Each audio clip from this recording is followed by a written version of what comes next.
نحمده ونصلي على رسوله الكريم أما بعد فأعوذ بالله من الشيطان الرجيم بسم الله الرحمن الرحيم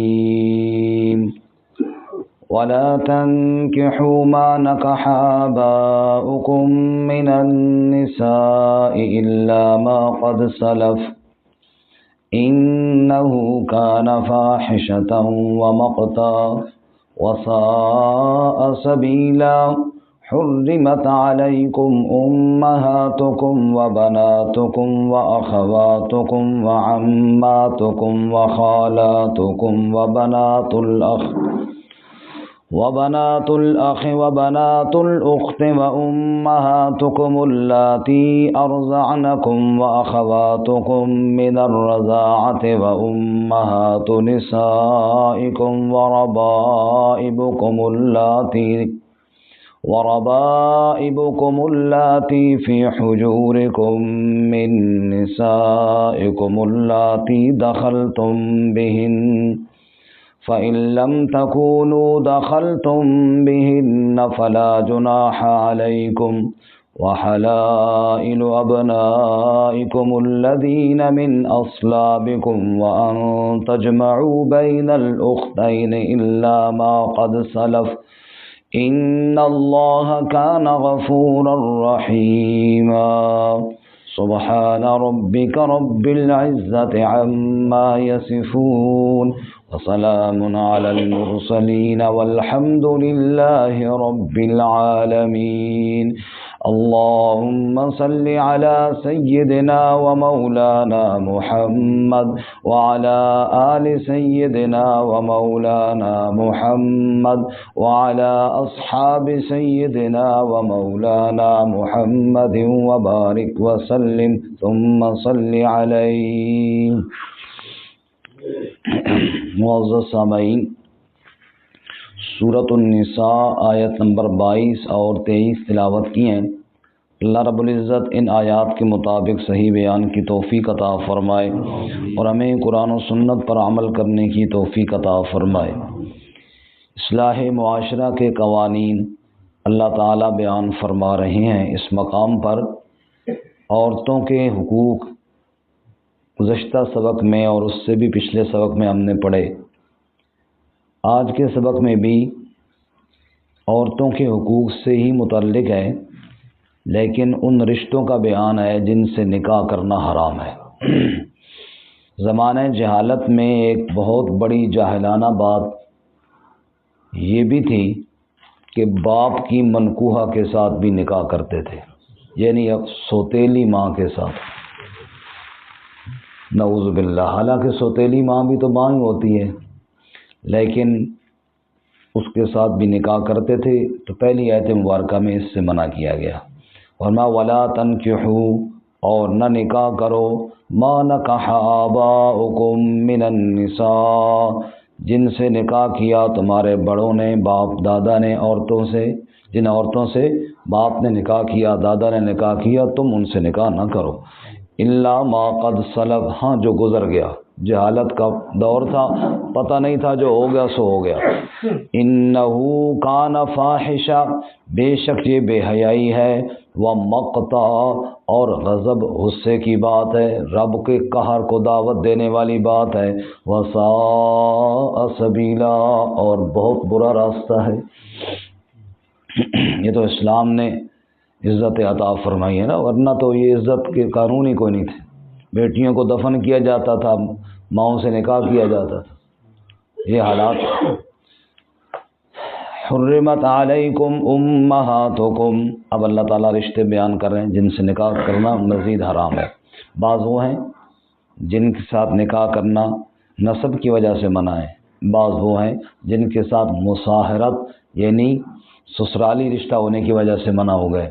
بہرحال سارے رشتے جن کے ساتھ نکاح کرنا منع ہے یہاں پہ اللہ نے بیان فرما دی ہیں. حرمت علیکم امہاتکم، حرام کی گئی ہیں تم پر تمہاری مائیں، و بناتکم، اور تمہاری بیٹیاں. ماؤں میں پھر نانی وغیرہ وہ بھی، ماں کی ماں بھی اسی میں شامل ہے، بیٹی کہی تو بیٹی کی بیٹی آگے وہ بھی ضمناً اسی میں شامل ہے۔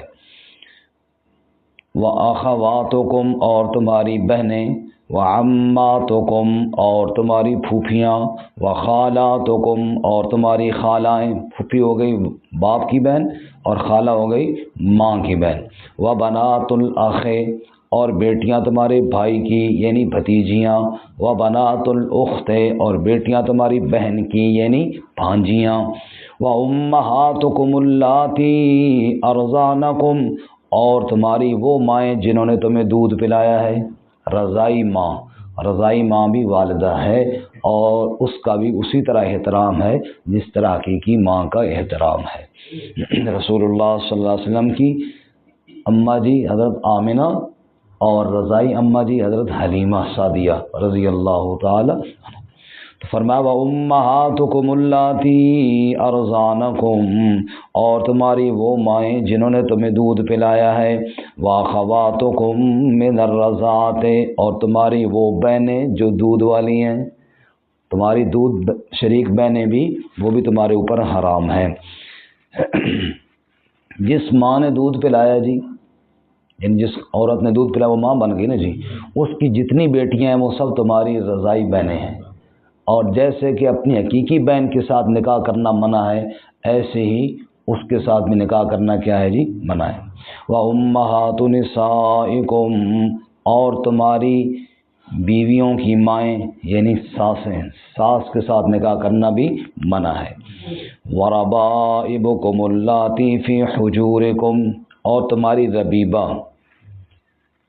ربیبہ کہتے ہیں اس لڑکی کو جو بیوی کی بیٹی ہو۔ اس پہ واضح ثبوت راجہ صاحب کو پتہ ہے، راجہ صاحب کی جو اہلیہ محترمہ ہے نا ہماری بھابھی جی، ان کی جو پہلی بیٹی ہیں وہ ہے ان کی ربیبہ۔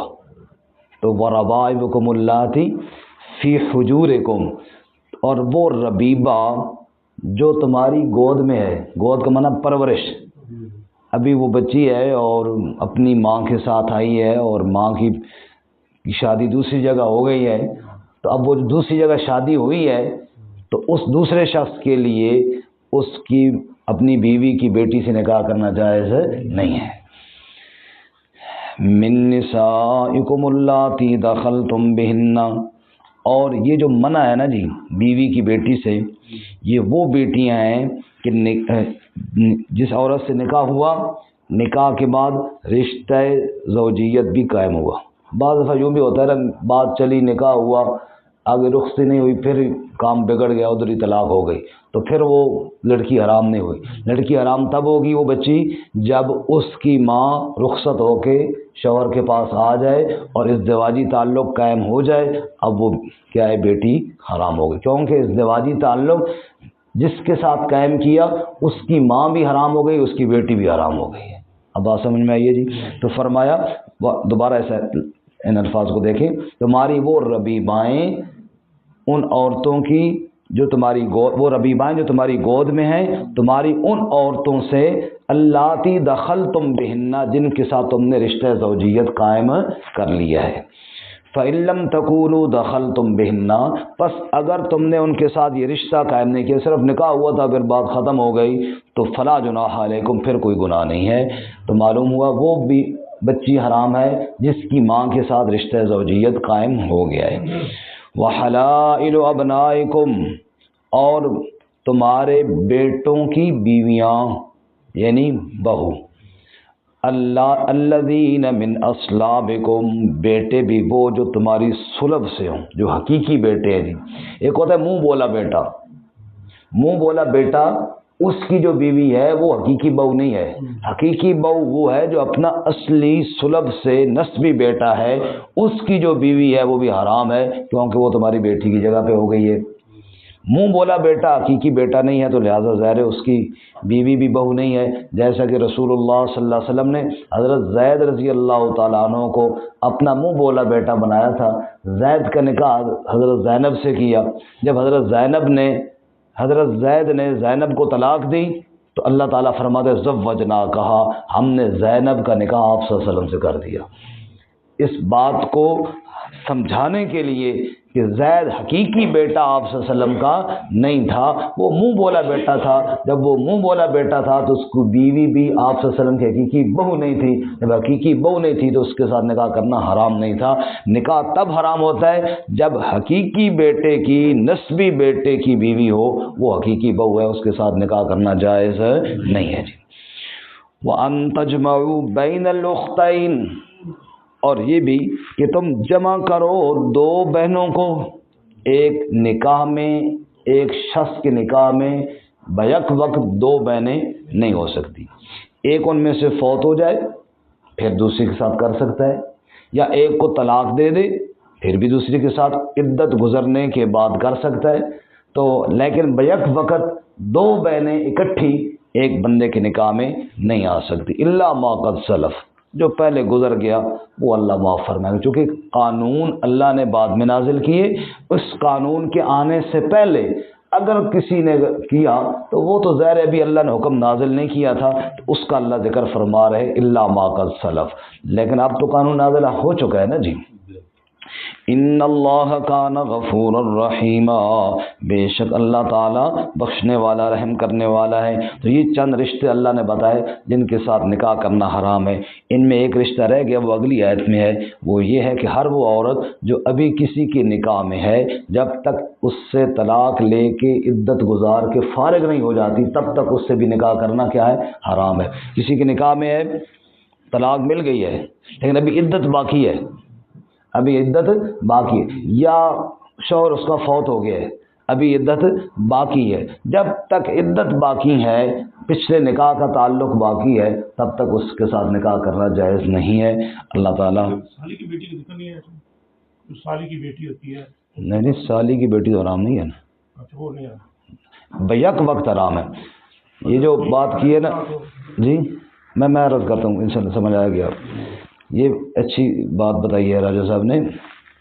دیکھو، دو بہنوں کو نکاح میں جمع کرنا، اور کون کون سے رشتے ہیں جن کو جمع کرنا منع ہے؟ ایک سوال پیدا ہوتا ہے نا، اور کون کون سے رشتے ہیں جن کو نکاح میں جمع کرنا منع ہے؟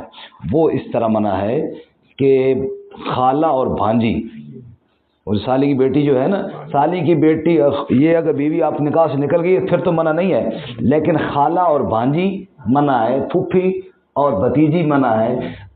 علماء نے بڑا زبردست مسئلہ لکھا ہے، فقہاء پہ اللہ کی رحمت ہوں، انہوں نے فرمایا ہر ان دو عورتوں کو نکاح میں جمع کرنا منع ہے کہ اگر ان میں سے ایک کو مرد تصور کیا جائے دوسری کو عورت، ان کا آپس میں نکاح جائز نہیں۔ اب مثال کے طور جیسے انہوں نے بات کی ہے کہ سالی کی بیٹی، اب بیوی جو ان کی ہوئی، جو اس کی کیا لگی؟ خالہ لگی نا، اور وہ کیا ہے، اب ان میں سے ایک کو مرد تصور کرو تو یہ بن جائے گا ماموں اور ماموں اور بھانجی کا نکاح ہو سکتا ہے؟ نہیں، لہذا ان دونوں کو نکاح میں جمع کرنا بھی جائز نہیں۔ اچھا، اب اگر اس کو مرد تصور کرو تو بن جائے گا بھانجا اور خالہ، بھانجے اور خالہ کا نکاح نہیں ہو سکتا، سمجھ آئی؟ پھوپھی اور بھتیجی کو جب مرد بناؤ ایک کو مثال کے طور پہ تو چچا اور بھتیجی بن جائیں گی، یا بھتیجا اور چاچی بن جائیں گے، یہ جن کا بھتیجا اور پھوپھی بن جائیں گے، جن کا آپس کے اندر یوں نکاح نہیں ہو سکتا، ایسے محرم رشتوں کو نکاح کے اندر جمع بھی نہیں کیا جا سکتا۔ اس میں اگر آپ کی اہلیہ فوت ہو گئی یا آپ نے طلاق دے دی، عدت گزارنے کے بعد ہو سکتا ہے، لیکن ان دو کو آپس کے اندر جمع کرنے کی اجازت نہیں، جیسے سکی دو بہنوں کو اجازت نہیں ہے۔ اللہ تعالیٰ قرآن و سنت پہ عمل کی توفیق عطا فرمائے۔ ترجمہ دوبارہ سنیں۔ وَلَا تَنْكِحُوا مَا نَكَحَ آبَاؤُكُم مِّنَ النِّسَاءِ، اور مت نکاح کرو جن سے نکاح کیا تمہارے بڑوں نے، تمہارے باپ دادا نے عورتوں سے، إِلَّا مَا قَدْ سَلَفَ، مگر جو گزر گیا سو گزر گیا، إِنَّهُ كَانَ فَاحِشَةً وَمَقْتًا، بے شک وہ بے حیائی اور غضب کی بات ہے، وَسَاءَ سَبِيلًا، اور برا راستہ ہے۔ حرمت علیکم امہاتکم، حرام کی گئی ہیں تم پر تمہاری مائیں، وبناتکم اور بیٹیاں، واخواتکم اور بہنیں، وعماتکم اور تمہاری پھوپھیاں، وخالاتکم اور تمہاری خالائیں، وبنات الاخ اور تمہاری بھتیجیاں، وبنات الاخت اور تمہاری بھانجیاں، وامہاتکم اللاتی ارضعنکم اور تمہاری وہ مائیں جنہوں نے تمہیں دودھ پلایا ہے، واخواتکم من الرضاعۃ اور تمہاری وہ بہنیں جو رضاعت سے ہیں، وامہات نسائکم اور مائیں تمہاری بیویوں کی، وربائبکم اللاتی فی حجورکم اور تمہاری وہ ربیبائیں جو تمہاری پرورش میں ہیں، من نسائکم اللاتی دخلتم بہن تمہاری ان بیویوں سے جن کے ساتھ تم نے رشتہ زوجیت قائم کر لیا ہے، فإن لم تکونوا دخلتم بہن پس اگر تم نے رشتہ زوجیت ان سے قائم نہ کیا تو فلا جناح علیکم پس کوئی گناہ نہیں تم پر، وحلائل ابنائکم الذین من اصلابکم اور بیویاں تمہارے ان بیٹوں کی جو تمہاری صلب سے ہیں، وان تجمعوا بین الاختین اور یہ کہ تم جمع کرو دو بہنوں کو، الا ما قد سلف مگر جو یقیناً گزر گیا، ان اللہ کان غفورا رحیما بے شک اللہ تعالی بخشنے والا رحم کرنے والا ہے۔